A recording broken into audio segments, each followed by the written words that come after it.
दोस्तों नमस्कार। आप देख रहे हैं सत्य हुंकार में आपके साथ सत्यपाल। मैं मौजूद हूं अभी कोर्ट में, वकील साहब के चैम्बर में, और मेरे साथ हैं अनिल जी।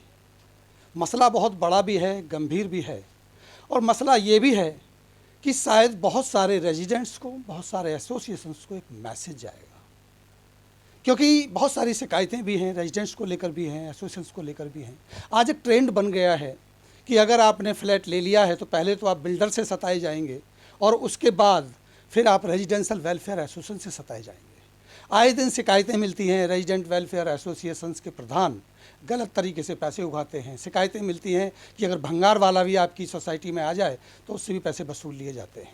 यानी यूँ कहा जाए कि एक धंधा बना लिया है, तो इसमें कोई शक नहीं होगा। और ऐसा ही एक मसला मेरे सामने है। मेरे साथ अनिल जी हैं और मामला है पीयूष सोसाइटी का, पीयूष बिल्डर के साथ। पहले मसले को थोड़ा सा समझते हैं, उसके बाद कुछ सवाल जवाब होंगे वकील साहब के साथ कि क्या है कानूनी प्रक्रिया, क्या है कानूनी दावपेच। खबरें जो आई हैं वो ये हैं कि रेजिडेंशियल वेलफेयर एसोसिएशन के प्रधान के ऊपर एफआईआर हुई है और एफआईआर कराने वाले हैं शिकायतकर्ता अनिल कुमार जी। अनिल जी, क्या कहेंगे कि आप शिकायतकर्ता रहे और आपकी तरफ से एक शिकायत दी गई कोर्ट के माध्यम से और एफआईआर के ऑर्डर हुए हैं, ऐसी सूचना है। क्या है मामला, थोड़ा बताएंगे? ये 24/12/2020 को जो है एक पुलिस में कंप्लेन हमारे द्वारा दी गई कि ये लोगों से 15,000 रुपये ले रहे हैं इलेक्ट्रिसिटी के एवज में और 52 लाख रुपया जमा करना था। लेकिन वो भी गलत था। एक्चुअली जो है हमारे से ना छुपा के इन लोगों ने कोर्ट में जाके जो भी स्टेटमेंट दिया, ये दिया, एफिडेविट दिया, जो कुछ भी किया गया वो भी मैं उससे सहमत नहीं था। एक्चुअली देखा जाए तो वहीं से हमसे डिफरेंसेस चालू हो गया। मैं उस समय प्रेसिडेंट था, RWA फाउंडर प्रेसिडेंट मैं ही था। तो उसी समय से हमारे डिफरेंसेस थोड़ा चालू हो गए कि आप हर बात का ऐसा विरोध करते हैं। हम बोला देखो, ये वेलफेयर एसोसिएशन हमने बनाई है, हमने रेसिडेंस के लिए, बिल्डर से लड़ने के लिए बनाई है, न कि रेसिडेंस से लड़ने के लिए। और उनके वेलफेयर के लिए जो कुछ भी करना पड़ेगा वो हमको करना है, इसीलिए तो हमने लिया ना। यही बात सबसे पहले मैं आपसे जानना चाहूँगा कि जो बिल्डर था, बिल्डर आपको फैसिलिटी दे रहा था और आप रेजिडेंट थे, उसके बाद आप बिल्डर से दुखी हो गए, आपने रेजिडेंस वेलफेयर एसोसिएशन बनाई जिसके आप फाउंडर प्रेसिडेंट भी बने। माना ये जाता, कहा ये जाता है वहाँ के लोगों के द्वारा, जो हमारी अभी बात हुई है, जो हमारे पास कुछ खबर आई कि आपको टर्मिनेट कर दिया, आपने कुछ गलत काम किया। इसमें क्या कोई सच्चाई है? क्या कुछ भी नहीं है, हमारे खिलाफ कुछ भी है ही नहीं है। टर्मिनेशन सस्पेंशन का ऑर्डर, चार्जशीट इशू किया, चार्जशीट का जवाब मैं दिया तो नहीं लिया। हमारे पास आज भी लेटर है रिफ्यूजल का, जनरल सेक्रेटरी का। और दूसरा, स्टेट रजिस्ट्रार चंडीगढ़ से हमारी अभी फ़िलहाल बात हुई थी, बोले ये तो आपको हटा ही नहीं सकते थे बिना डायरेक्टर जनरल के परमिशन के। मतलब वो जो इलेक्शन हुआ बाद में वो भी गलत हुआ? गलत है, सब कुछ गलत है, अभी तक गलत है।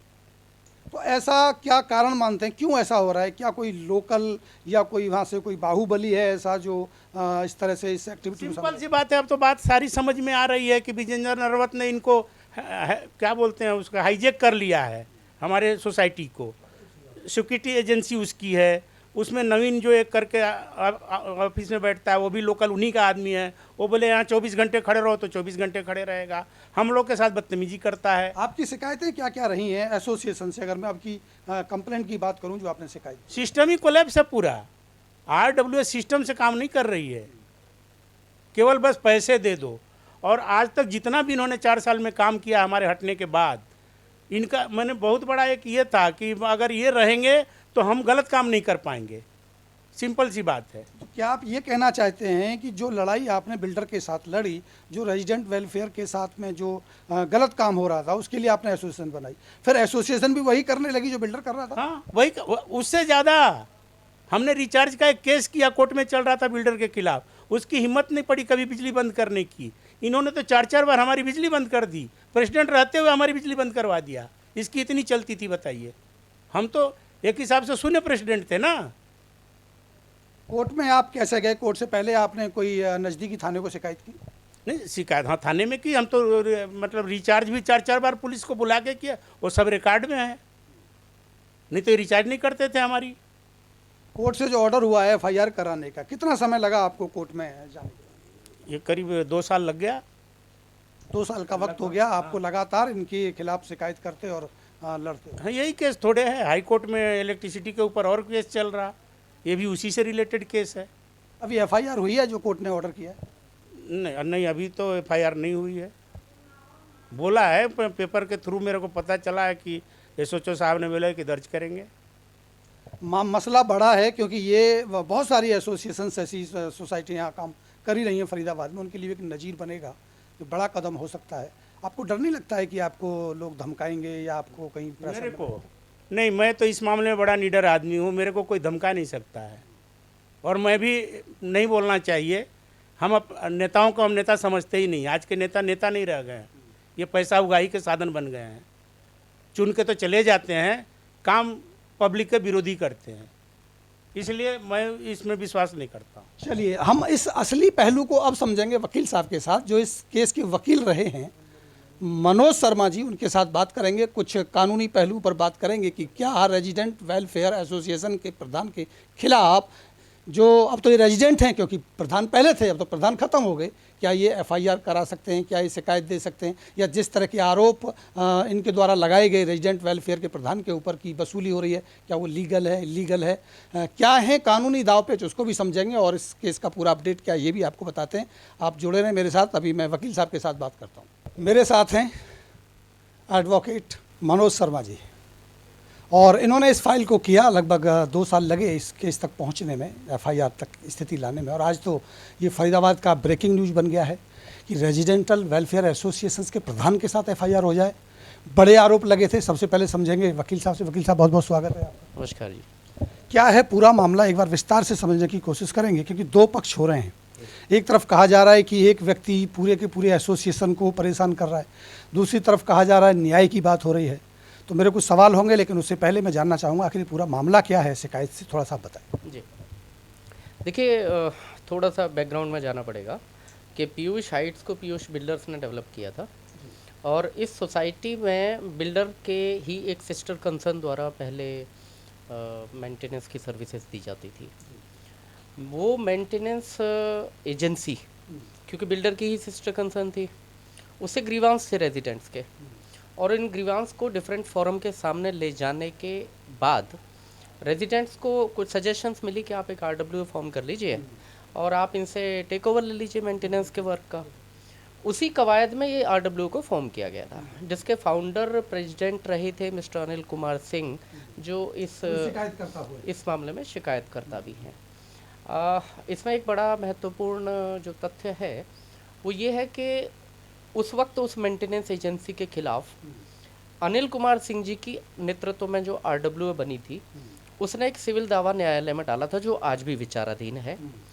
और उस दावे में जो रिलीफ मांगे गए थे उस वक्त की आरडब्ल्यूए के द्वारा, वही रिलीफ को लेने के लिए आज वहाँ के रेजिडेंट्स आज की आरडब्ल्यूए में, जो आज के प्रधान के नेतृत्व में चल रही है, अनिल जी नहीं रहे, उनके बाद अनिल जी नहीं रहे, उसके बाद आज जो आरडब्ल्यूए है उसके खिलाफ दावा आज के रेजिडेंट्स को डालना पड़ा, वही रिलीफ मांगते हुए। तो इसी से पता चल जाता है कि पहले बिल्डर की एजेंसी शोषण कर रही थी रेजिडेंट्स का, और आज आरडब्ल्यूए के द्वारा किया जा रहा है।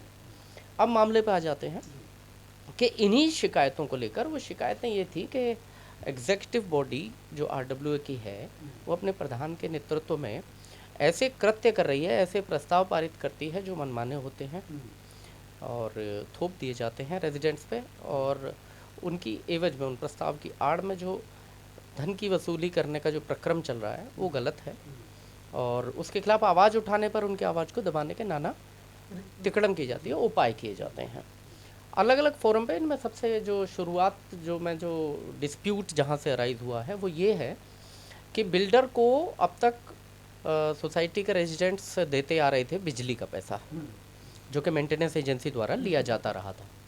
वो लगभग 52 लाख रुपए ड्यू हो गया, क्योंकि उस मेंटेनेंस एजेंसी ने, जो बिल्डर की सिस्टर कंसर्न थी, उसने डिपार्टमेंट को दिया ही नहीं।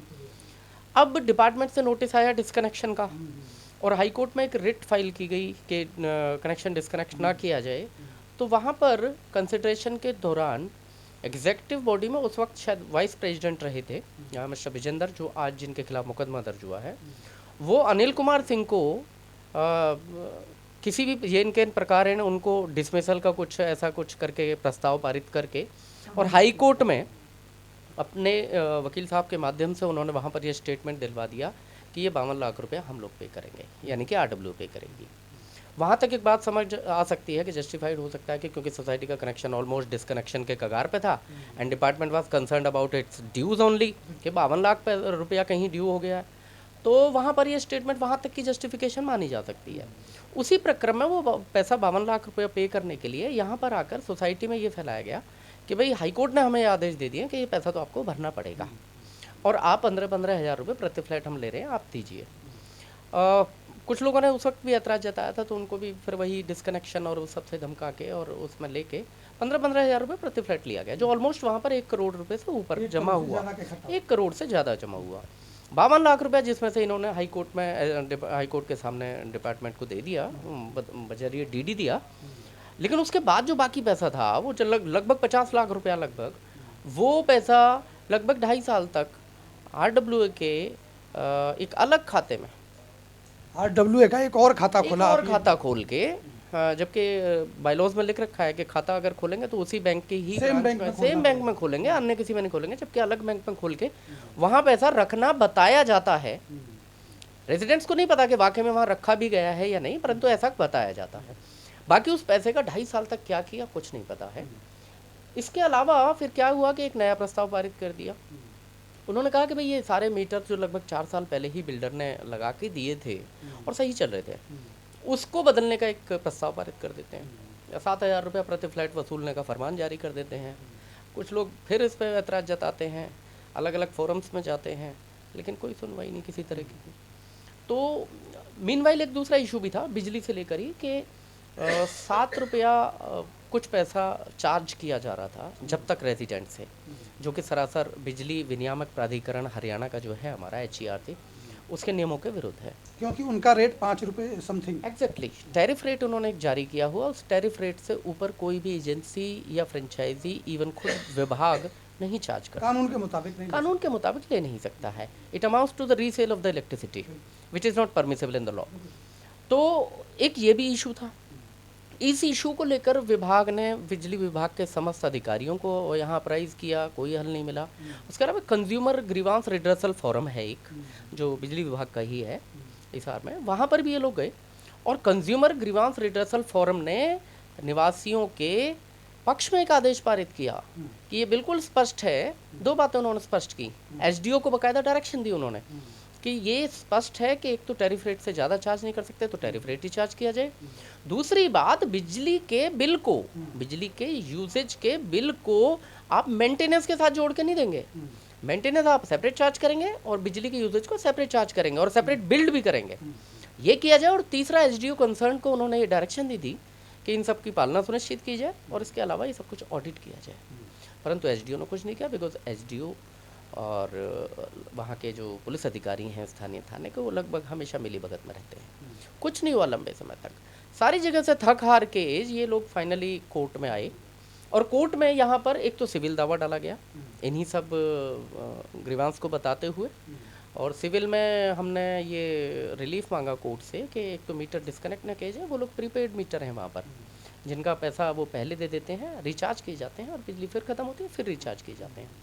तो जब से इन्होंने फरमान जारी किया कि बिजली का मीटर बदले जाएंगे, तब से नाना प्रकार से नोटिस इशू करके थ्रेट देते रहे कि भाई अगर इतनी डेट के बाद तक आप ये मीटर नहीं बदलवाए, सॉफ्टवेयर की फैसिलिटी हम आपको नहीं मिलेगी, हमें सपोर्ट नहीं मिलेगी, मीटर आपके रिचार्ज नहीं किए जाएंगे।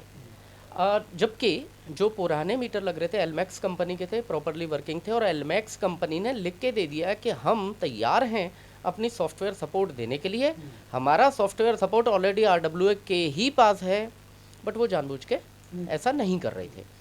जब कोर्ट में ये मामला लाए तो हमने कहा कि एक तो हमसे मीटर का रेट सही चार्ज किया जाए, दूसरा हमारे बिजली के मीटर रिचार्ज किया जाए और हमें फोर्स ना किया जाए कि हम बिजली के मीटरों को बदलवाएं, क्योंकि RWA इसके लिए ऑथराइज्ड ही नहीं है। अब ये ऑथराइज नहीं वाले पॉइंट पे मैं बता देता हूँ कि बेस क्या था इस दावे का। हमारे का दावा ये है कि आज तक ये प्रोजेक्ट कंप्लीट ही नहीं है, पीयूष हाइट्स का प्रोजेक्ट का कंप्लीशन नहीं है, तो आज बिल्डर जेल में है, आगे वो प्रोसेस तो अभी हॉल्ट पर है, और जब तक कंप्लीशन नहीं है तब तक किसी RWA को हैंड ओवर भी नहीं किया जा सकता। ऑल्दो इनफॉर्मली RWA ने टेक ओवर किया एक तरीके से, it was not handed over, it was take over by the RWA, क्योंकि परिस्थिति उस वक्त ऐसी थी। बिल्डर जेल में चल गए, उसके बाद कोई ना कोई तो था जो मेंटेनेंस को देखता। बट लेकिन गौरतलब बात यह है कि सिर्फ रनिंग मेंटेनेंस ही हैंड ओवर किया जा सकता है RWA को, running maintenance only. No infrastructural changes can be done by any RWA। आप उसके ढांचे में, आधारभूत ढांचे में कोई परिवर्तन नहीं कर सकते। बिजली के मीटर बदलना अपने आप में एक आधारभूत ढांचे में परिवर्तन करना ही था कि जिसका मीटर सही चल रहा है, आप उसको क्यों बदलवा रहे हैं? अब वकील साहब, एक दो सवाल यहाँ बनते हैं, मैं थोड़ा सा वो ले लेता हूँ। एक तो ये कि अगर वो ये कहती है रेजिडेंट वेलफेयर एसोसिएशन कि हम लोगों की भलाई के लिए हमें पैसे चाहिए खर्च करने के लिए, और पैसे हमें लाने के लिए कोई वैसे तो देगा नहीं, तो अगर 5 रुपये की जगह 7 रुपये में हमने बिजली दे दी, 2 रुपये ज़्यादा ले लिया और उससे वसूली हो गई और उस पैसे को ईमानदारी से हमने उन्हीं लोगों के हित में लगा दिया, तो क्या ये सही नहीं है? मैं आपको बड़ा स्पष्ट कर दूं, देखिए ये जो हित की जो बात हो रही है, इस हित के लिए मेंटेनेंस चार्जेस पहले से ही लिए जा रहे हैं। उन चार्जेस में ये जो हित हैं, कॉमन पैसेज का मेंटेनेंस, वहाँ पर लाइटिंग का, गार्डनिंग का, ये सब कुछ के लिए कॉमन मेंटेनेंस चार्जेस वो लिए जा रहे हैं।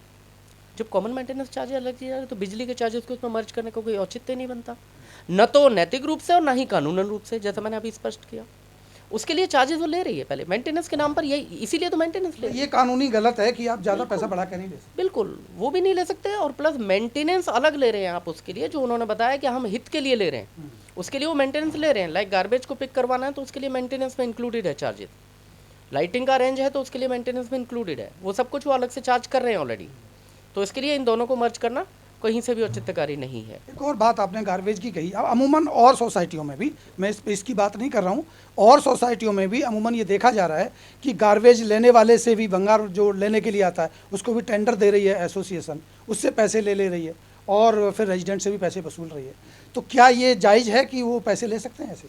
देखिए ये बहुत बड़ा खेल है, न सिर्फ गार्बेज कलेक्शन एजेंसी बल्कि सिक्योरिटी एजेंसी, एंड लाइक आपने लाइटिंग करवा रखी है तो उसके लिए इलेक्ट्रीशियंस की कोई एजेंसी हायर की होगी, वेंडर होगा आपका, CCTV लगवा रखा तो उसके मेंटेनेंस के लिए भी आपने किसी न किसी को हायर किया होगा। तो ये बहुत बड़ा गेम है जो पर्दे के पीछे से चलता है, और ये अक्सर ऐसे स्वयंभू प्रधानों के चहेते नियर बाई होते हैं, नियर एंड डियर ही होते हैं, जिनकी एजेंसीज होती है या बाकायदा अपने ही परिवार के, रिश्तेदार के किसी या मित्र के नाम पर ऐसी फर्म बना ली जाती है और उसी को टेंडर दे दिया जाता है। या तो लीगली टेंडर प्रक्रिया को फॉलो किया जाए, जो ई टेंडरिंग आजकल प्रोसेस है कि 2 टेंडर वाले आएंगे, ओपन टेंडर उठेगा, ये तो निश्चित रूप से भ्रष्टाचार का मुद्दा हो ही सकता है ना, कि प्रधान चाहे तो अपने किसी चहेते को दे रहा है। सरासर भ्रष्टाचार का मुद्दा है। एक दूसरा बड़ा सवाल और आता है यहाँ कि शिकायतकर्ता कम संख्या में है, यानी 1 या 2 हैं मान लीजिए। इस केस का तो मुझे नहीं पता कि इनके पक्ष में कितने हैं, उनके पक्ष में कितने। निसंदेह अगर वो प्रधान बने, वोटिंग से बने, जैसे भी वो वोटिंग हुई होगी, तो उनके पक्ष में हो सकता है कि ज़्यादा रेजिडेंट्स हों। अगर इनके साथ कम रेजिडेंट हैं तो क्या ये शिकायत करने के अधिकारी नहीं हैं, या इनकी शिकायत को वैलिड नहीं माना जाए? देखिए, mob is always not right. भीड़ इकट्ठी करके अगर मैं किसी गलत बात को मनवाना चाह रहा हूँ तो ये नहीं कहा जा सकता कि क्योंकि मेरे साथ बहुत लोग हैं गलत के समर्थन में है तो गलत सही हो जाएगा। कानूनन रूप से जो गलत है वो गलत है।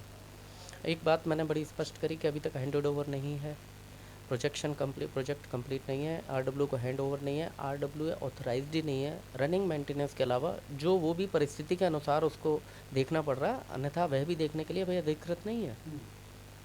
एक बड़ा सवाल आप उठा रहे हैं कि जो एसोसिएशन है वो भी अभी उस स्थिति में नहीं है जो वो काम कर रही है।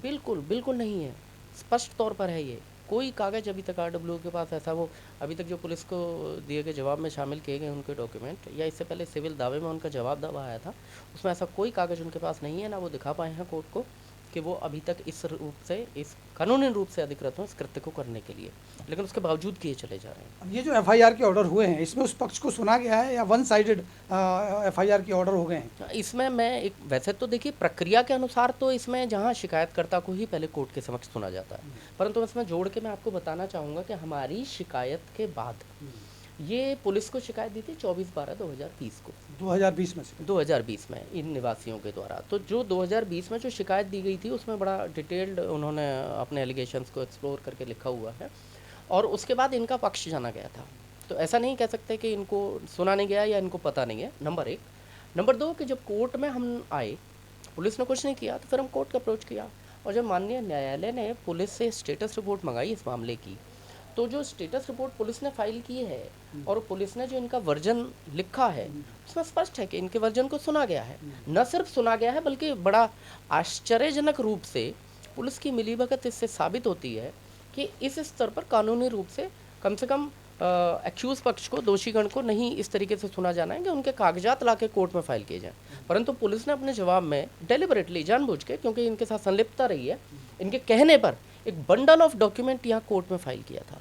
And court was also surprised कि ये क्या है, क्यों फाइल किया गया है इसके साथ। तो ऐसा नहीं है कि सुना नहीं गया है, पुलिस ने इनका पूरा पक्ष सुना है।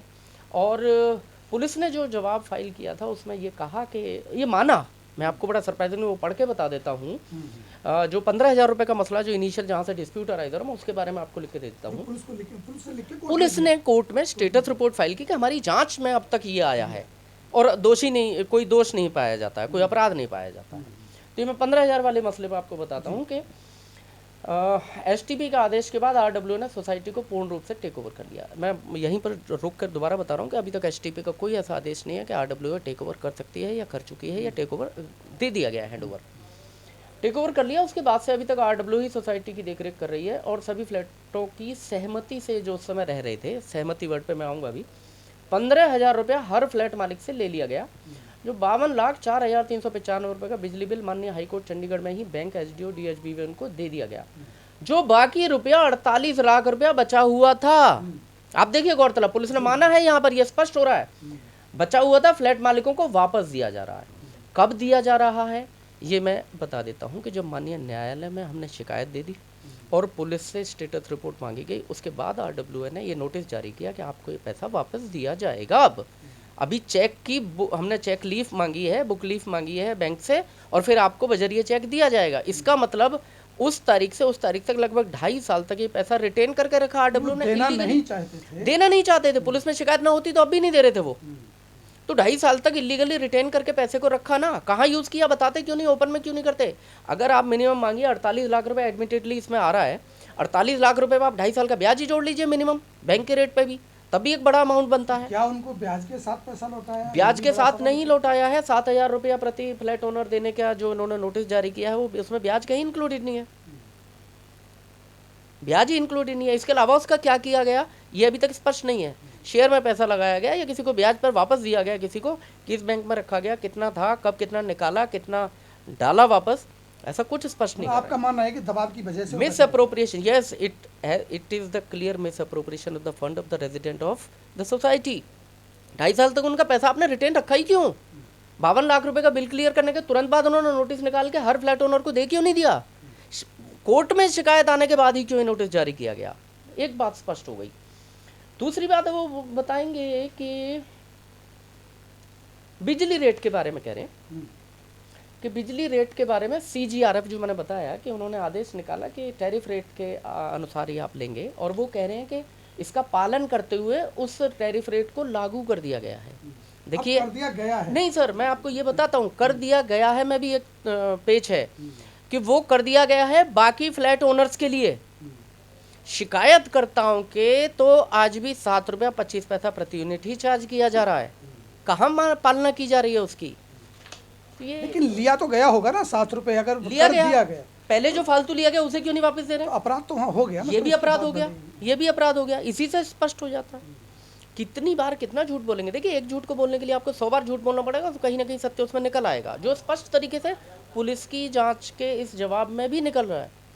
कहाँ नहीं सुना गया, इन्हीं का तो वर्जन है ये। अब किन किन धाराओं में एफआईआर करने के ऑर्डर? एफआईआर में स्पष्ट तौर पर कोर्ट ने कोई ऐसी धारा इंगित नहीं करी है, परंतु मैं शिकायत के बारे में आपको थोड़ा सा हाईलाइट करूंगा कि जो शिकायत थी उसमें जो आरोप थे वो आरडब्ल्यूए के सभी एग्जीक्यूटिव बॉडी मेंबर्स, जिसमें प्रेसिडेंट इंक्लूडेड है और लास्ट में मेंबर एग्जीक्यूटिव तक इंक्लूडेड है, उसमें लगभग टोटल 7 हैं ये लोग। और इनके खिलाफ जो आरोप थे हमारी शिकायत में वो थे कि सोसाइटी के फंड में हेरा फेरी करना, निवासियों के साथ धोखाधड़ी करना, उनको प्रताड़ित भयभीत करना, जान से मारने की धमकी देना, अवैध रूप से धन की उगाही करना, ये सबसे ज़्यादा जो ग्रेवर एलिगेशन है। और उसके बारे में थोड़ा सा स्पष्ट कर दूं कि वो कहेंगे कि ये तो आरडब्ल्यू है, अगर पैसा मांग रही थी तो मे भी गलत हो सकती है, लेकिन इसमें अवैध रूप से उगाही कहाँ आ गई? तो मैंने अभी थोड़ी देर पहले स्पष्ट किया कि एक आरडब्ल्यू एक सोसाइटी या कोई व्यक्ति अधिकृत नहीं है किसी कृत्य को करने के लिए, किसी मांग को करने के लिए, परंतु वह न सिर्फ वह मांग कर रहा है वरन उसकी जबरन वसूली के लिए नाना प्रकार के कृत्य कर रहा है, जिसमें मारपीट तक शामिल है। आप देखिए, अगर आरडब्ल्यू की बात करें, रेजिडेंट वेलफेयर एसोसिएशन, तो ये रेजिडेंट के वेलफेयर के लिए बनी होती है। हर एक रेजिडेंट वेलफेयर एसोसिएशन का यही ऑब्जेक्ट होता है, ऑब्जेक्ट एंड रीजन से होता है। उसके बावजूद भी अगर ये मारपीट तक जा रहे हैं तो इसका आप समझ सकते हैं।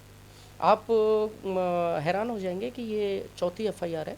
ऑल्दो ये एफआईआर बड़े कलेक्टिव एलिगेशंस पर है कि इसमें काफ़ी सारी बातें सम्मिलित हैं। इसके अलावा जो अब तक 3 एफआईआर हुई हैं, बड़ी अभी पिछले हफ्ते की बात है कि अनुराग मोहन नाम का व्यक्ति, देखिए सिविल में जो दावा डाला था उसमें हमें रिलीफ मिल गया था। कोर्ट ने कहा था कि आप इनके मीटर रिचार्ज करेंगे, ये अपने मीटर का मेंटेनेंस खुद वहन करेंगे, आप इनके बिजली डिस्कनेक्ट नहीं करेंगे। उसके बाद ये लोग ऊपर अपील में गए थे, अपील में वो आदेश पलट दिया गया था। और उसके बाद जो हमारे ये जो कंप्लेनेंट हैं, ये दावेदार हैं, ये हाई कोर्ट गए हुए हैं। अभी हाई कोर्ट में अपील पेंडिंग है और वहाँ पर स्टे दे रखा है ऑनरेबल हाई कोर्ट ने, ये कहते हुए कि बिजली के मीटर नहीं बदले जाएंगे इनके, और टिल देन इनका जो आप मीटर रिचार्ज करेंगे। उसके बावजूद ये लोग हर्डल क्रिएट कर रहे हैं। पर मीटर बदलने की बात जहाँ तक आती है, वो रेजिडेंट वेलफेयर एसोसिएशन को नहीं, वो तो विभाग को बोलना चाहिए। अगर उसे लगता है कि मीटर अब उस तरह के नहीं रह गए हैं या कोई अपडेट सिस्टम में आ रहा है, तो मुझे लगता है कि शायद विभाग को करना चाहिए। मैंने आपको बड़ी शुरू में बताया कि एसडीओ भी इनके साथ, इनके ही हैंड इन ग्लव्स रहता है, इनके कनाइवेंस में रहता है। जो भी होता है कंसर्न जो अब तक रहा है, ये भी नियम है कि अगर कोई बिजली के मीटर को बदलने वाली बात है तो वो सर्टिफाइड होने चाहिए। जो इनकी लैब है, अधिकृत लैब है, वहाँ से टेस्टेड होने चाहिए।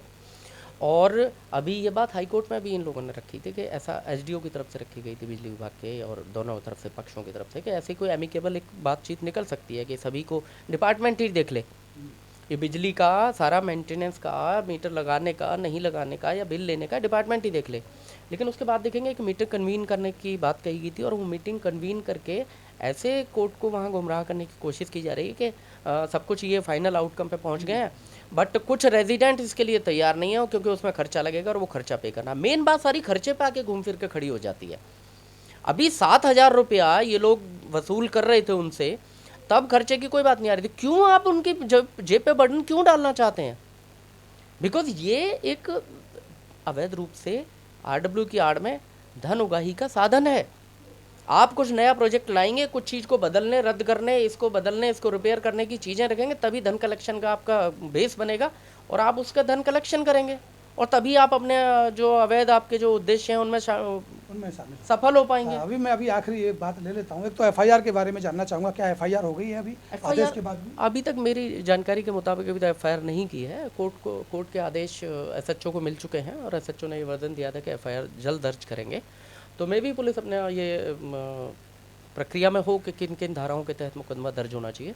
बाकी मैं जैसा आपको बता दूं कि हमारी जो शिकायत थी और जो हमारी कोर्ट से अपेक्षा थी और जो पुलिस से अपेक्षा है वो ये है कि धारा 406, 420, 67, 68, 71, 120 बी, 34 आईपीसी और 506 आईपीसी में धारा कम से कम मुकदमा ये दर्ज होना चाहिए। इसके अलावा इसमें एक्सटोर्शन के चार्ज भी लगने चाहिए कि अवैध रूप से उगाही की जा रही है, पैसा मांगने के लिए अधिकृत नहीं थे, लेकिन न सिर्फ मांग करी बल्कि उसके लिए वसूली के लिए मारपीट तक करी है। नाना प्रकार से भयभीत प्रताड़ित किया गया रेजिडेंट्स को और पटिशनर को स्पेशली। तो इसमें अवैध रूप से उगाही की धारा भी इसमें दर्ज की जाएगी। लेट्स सी कि पुलिस एफआईआर दर्ज करती है तो किन किन धाराओं में करती है। अगर उसमें कमी रहेगी तो अभी पेंडिंग कंसिडरेशन है, कोर्ट के समक्ष अभी स्टेटस रिपोर्ट फाइल करनी है पुलिस ने, जो कि फरवरी में तारीख लगी है। तो अगर पुलिस समुचित धाराओं में मुकदमा दर्ज नहीं करती है, धारा नहीं जोड़ती है, तो हम कोर्ट के समक्ष बात को उठा कर उसके लिए पूरा प्रयास करेंगे कि उचित धाराओं में मुकदमा दर्ज हो और उचित कार्रवाई हो। इतने सब होने के बावजूद भी आज तक इनके खिलाफ पुलिस कार्रवाई नहीं कर रही है, लेकिन इस बार इसमें कोई कसर छोड़ी नहीं जाएगी। क्या अब इस केस के बाद ये नज़ीर बनेगा और भी ऐसी एसोसिएशंस हैं जो इस तरह के कामों में लिप्त हैं और एक इंडिविजुअली एक पर्सन आके शिकायत नहीं कर पाता है, रेजिडेंट ठगा रहता है, वो समझता है कि शायद सर्वोपरि है हमारी एसोसिएशन, वो जो कहेगा, प्रधान जो कहेगा वही सर्वोपरि है। क्या अब ऐसा माहौल देखने को आपको मिलेगा या एक ऐसा नज़ीर बनेगा ये केस की एक रेजिडेंट सिंगल आके भी अपनी बात को रख पाएगा और उनके खिलाफ आवाज़ उठा पाएगा? देखिए, apart from being an advocate, I am also the social worker, I am also connected with the societies, और मेरी भरसक की अपेक्षा रहती है कि न्याय का बोलबाला रहना चाहिए। आप पत्रकारिता की जगत में, पत्रकारिता के फील्ड में हैं, आप आए दिन सुनते रहते होंगे, अक्सर नहर पार की सोसाइटीज़ में आम तौर पर झगड़े की बातें आप सुनते रहते होंगे और ज़्यादातर उनमें झगड़े इसी बात को लेकर होते हैं कि आरडब्ल्यू की मनमानी चल रही है और रेजिडेंट उनका विरोध कर रहे हैं, जिस पर उनको प्रताड़ित किया जा रहा है। तो अनडाउटेडली निसंदेह ये निर्णय ये सभी आरडब्ल्यूएस के लिए, सभी ये जितने भी इस तरह की सोसाइटीज़ हैं, इन सब में के लिए एक नज़ीर है। और मैं अपेक्षा करूंगा कि लोग जो अब तक भयभीत पीड़ित इस प्रकार के कृत्यों से होकर चुपचाप बैठे हैं, वे चुपचाप ना बैठें, क्योंकि अन्याय को सहना भी अन्याय को समर्थन देना ही होता है एक तरीके से, और इसी से अन्यायियों के हौसले बुलंद होते हैं। आज आपके लिए एक नज़ीर का फैसला सामने आ गया है, उठिए, बढ़िए, अपनी आवाज़ उठाइए, अपने ऐतराज़ दर्ज कराइए, और अगर नहीं मानते हैं तो विरोधियों के खिलाफ आप आगे, आपके लिए समुचित फॉरम उपलब्ध है। पुलिस है, नहीं मान रही है, अन्य विभाग हैं, और अगर वहाँ तक भी बात नहीं है तो आपके लिए न्यायालय हैं। न्यायालय के इस आदेश ने सभी के लिए उम्मीद जगाई है, और मुझे मैं सबसे अपील यही करना चाहूँगा कि आप इस नज़ीर को अपने फ़ायदे के लिए आप अपने इस्तेमाल कीजिए, और कोई आपके साथ भी इस प्रकार की गलत घटना हो रही है, आगे बढ़िए, आपके साथ भी न्यायिक प्रक्रिया आपको सहयोग करेगी। चलिए, बहुत बहुत धन्यवाद आपका, आपने कीमती समय हमारे साथ निकाला। तो दोस्तों, यकीनन अब एक ऐसी नज़ीर सामने पेश होगी इस केस के बाद कि बहुत सारी सोसाइटियां हैं, ज़िला फरीदाबाद की अगर मैं बात करूं, और जगह जगह ये शिकायतें हैं कि एसोसिएशंस के द्वारा रेजिडेंट के साथ में मनमानी की जा रही है, वसूली की जा रही है, और ना जाना कितनी, कहीं गेट लगा दिया है, ये गेट का मसला भी हमने उठाया था। तो निश्चित रूप से एक नज़ीर बनेगा, और आपको भी, हम लोग भी अपने चैनल के माध्यम से आपसे कहते हैं कि अपराध या आपके साथ कोई अन्याय कर रहा है तो उसे मत सही आवाज़ उठाइए, न्याय आपको ज़रूर मिलेगा, और ऐसे वकील साहब हमारे साथ रहेंगे तो निश्चित रूप से न्याय मिलेगा। आप जुड़े रहिए मेरे साथ और देखते रहिए सत्य हुंकार। एक बार फिर मिलता हूँ ऐसी ही खबरों के साथ, अभी लेता हूँ इजाज़त, नमस्कार।